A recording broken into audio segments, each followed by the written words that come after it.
Hi there, and welcome back to Stubbs Aquatics. Well, it's been a long time since we've done a fish profile, and I just won't go out and buy fish for the sake of doing profiles. But this fish in particular, I've been wanting for a long time. And well, we finally got it. Kept this for several months now. Everything's doing well. So I'm going to get my wife to do the profile because she does the best job. This profile will be on the Denison barb, also known as the torpedo barb and the red stripe barb, and also known as the roseline shark.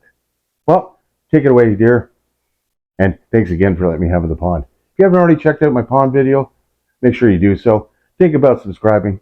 Also, think about joining the Stubbs Club, and don't forget to hit that like button.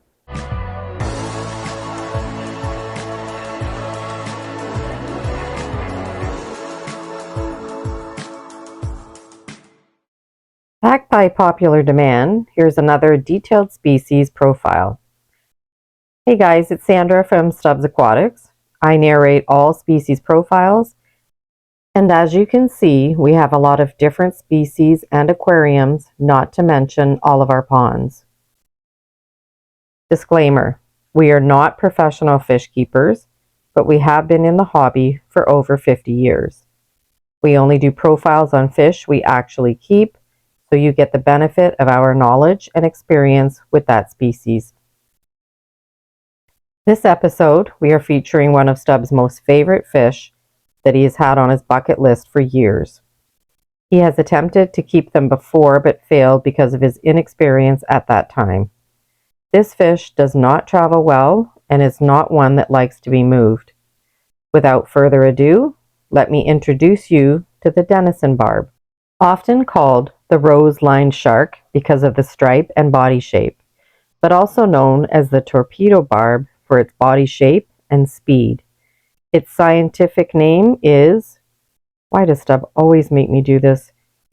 Puntius denisoni. This fish is a beautiful shoaling fish that has become very popular in the tropical fish trade. Why is it so popular?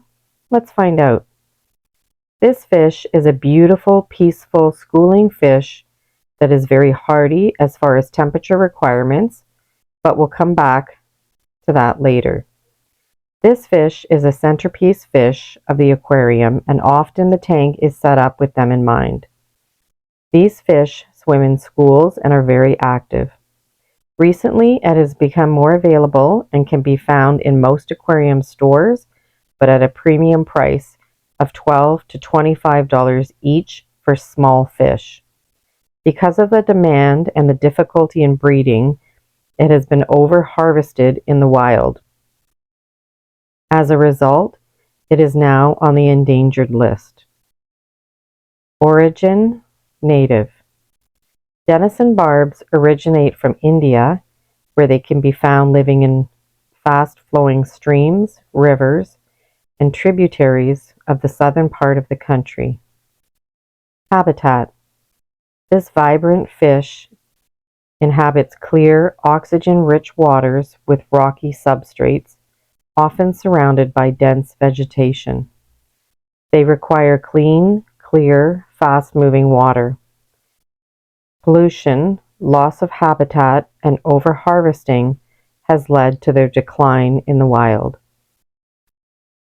Description: the Denison barb has a torpedo-shaped body, hence the fish is often called torpedo barb. It has silver scales, a red line running from their nose through the eye back towards the middle of the body, and below the red line a black line that runs the length of the fish to the tail with distinct markings at either end of their caudal fin.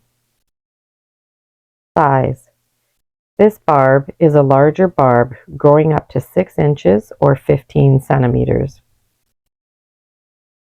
Lifespan: these fish have a relatively long lifespan for a barb, 5 to 6 years in the right conditions.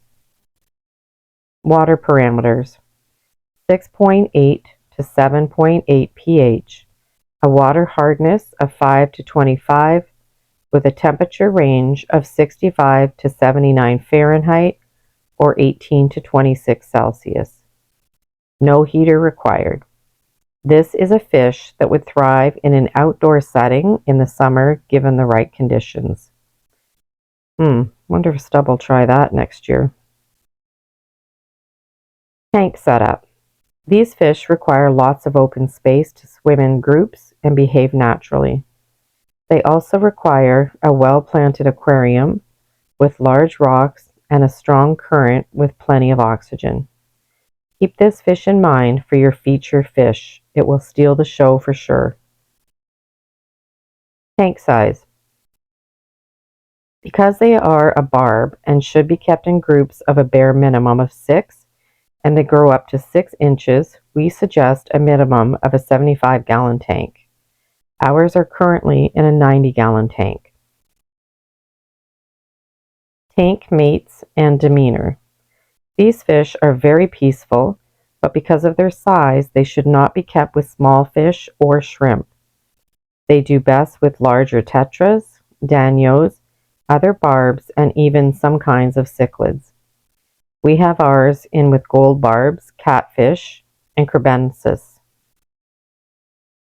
The crebensis are very territorial, but as you can see, the barbs just swim out of their way. Our Denison barbs are very young, but it won't be long until they are the biggest fish in the aquarium. Diet. These fish are omnivores and like a wide range of food.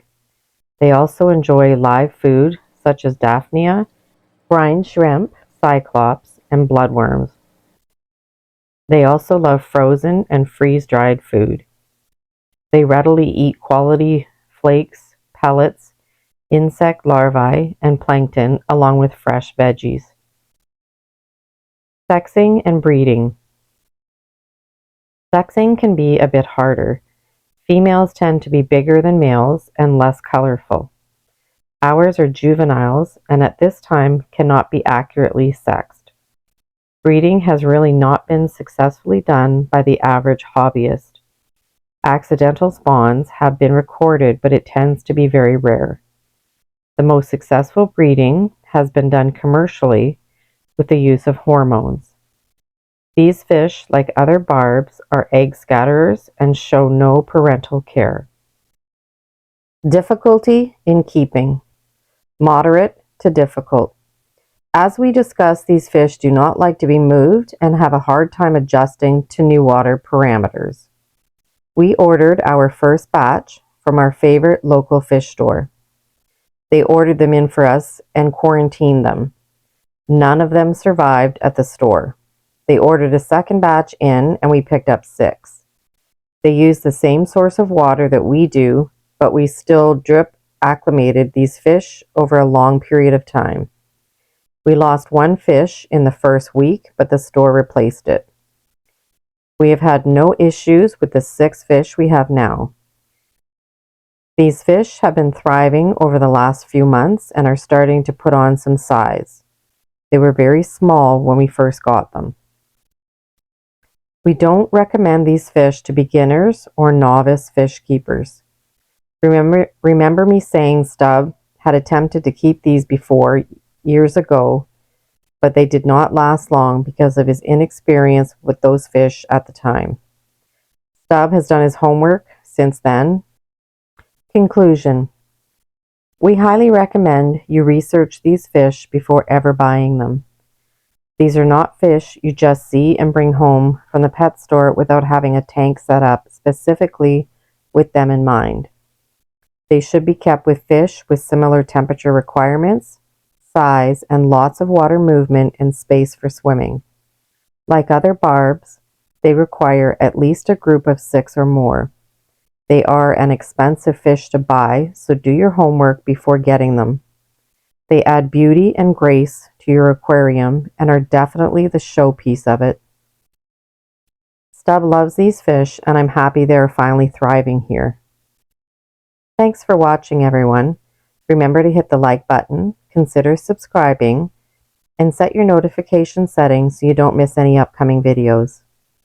Consider joining the Stubs Club for as little as 99 cents a month to get special promotions and videos. Bye for now.